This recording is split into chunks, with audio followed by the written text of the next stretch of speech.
Listen to part of a lecture in an ecology class.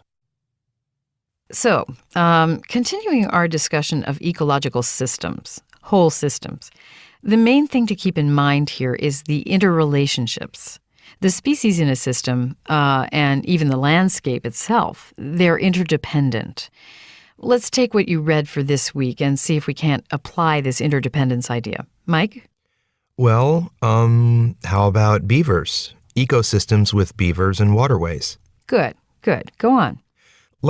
Well, you can see how it's so important because if you go back before Europeans settled in North America, like before the 1600s, back when Native Americans were the only people living here, well, back then there were a lot of beavers. But later on, after Europeans... Okay, wait. I see where you're heading with this, but before we go into how European settlement affected the ecosystem, tell me this.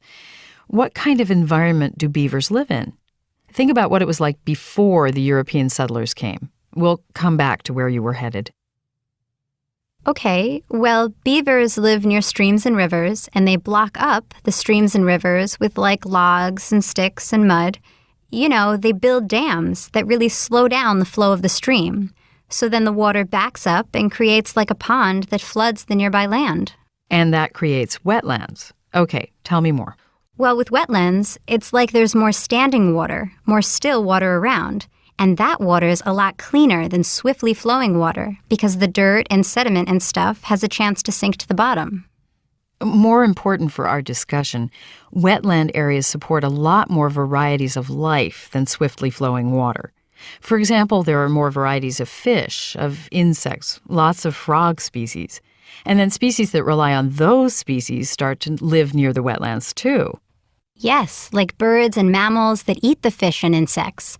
And you get trees and plants that begin to grow near the standing water that can't grow near running water. Oh, and there's something about wetlands and groundwater, too. Okay, good. Wetlands have a big effect on groundwater, the amount of water below the surface of the land. Think of wetlands as like a giant sponge. The earth soaks up a lot of this water that's continually flooding the surface, which increases the amount of water below. So where there are wetlands, you get a lot of groundwater. And groundwater happens to be a big source of our own drinking water today. All right, so back to the beavers.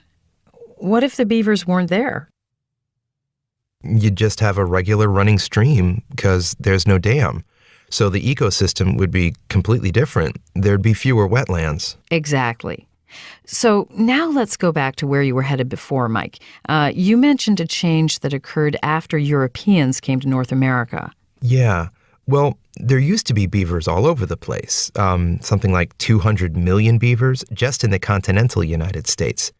But when Europeans came, they started hunting the beavers for their fur, because beaver fur, it's really warm, and it was really popular for making hats in Europe. So the beavers were hunted a lot, overhunted. They were almost extinct by the 1800s, so that meant fewer wetlands, less standing water. And what does that mean for the ecosystem? Kate? Well, if there's less standing water, then the ecosystem can't support as many species, because a lot of insects and fish and frogs can't live in running water, and then the birds and animals that eat them lose their food supply. Precisely. So the beaver in this ecosystem is what we call a keystone species. The term keystone kind of explains itself. In architecture, a keystone in an archway or doorway is the stone that holds the whole thing together and keeps it from collapsing. Well, that's what a keystone species does in an ecosystem. It's the crucial species that keeps the system going. Now, beaver populations are on the rise again, but there's something to think about. Consider humans as part of these ecosystems.